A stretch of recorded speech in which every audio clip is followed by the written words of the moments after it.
Willie D Live. They would look working there. It was such an experience, and I got a chance to see in Chicago. There's a street, and for all your viewers and listeners in Chicago on Michigan Avenue from Roosevelt Road, which is 12th Street, to Cermak, which is 22nd Street. Those 10 blocks historically is known as Record Row. The biggest black record labels in the country came off of that street back in the day. I mean, Cadillac Records, Chess Records. The largest black record label before Motown was VJ Records, Vivian and James. Your last guess who's from Gary, Indiana, that's where they were from. Yeah, Robert T. Exactly. Yeah, Robert Turner. Yeah. And if you Google VJ Records, VEEJAY, it'll blow your mind.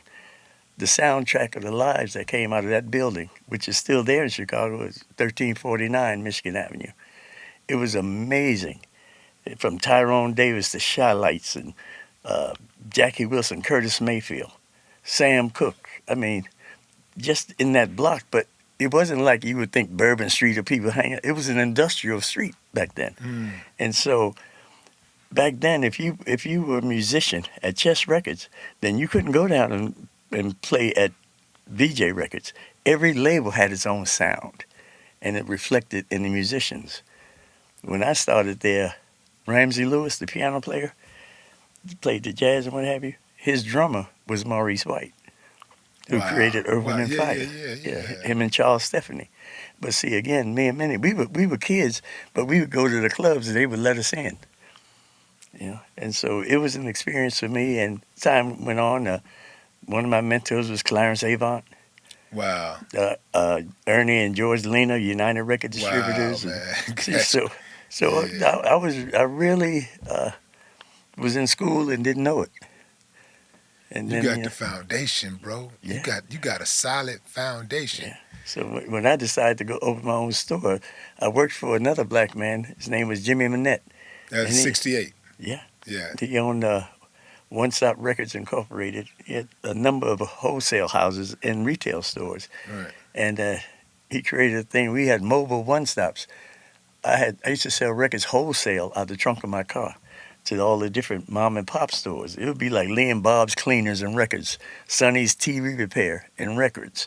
And so you had these outlets, and I literally sold close to $100,000 a month out of the trunk of my car. I had about 200 locations that I would hit just on the west side of Chicago. But you were doing this for somebody else. Oh, of course. And then that's when you decided, look, man, I can do this for myself. Exactly. And you started George's Music Room. Exactly. You learn what I learned from, you go to these stores Fridays and Saturdays. See, that's where black folks bought their music from.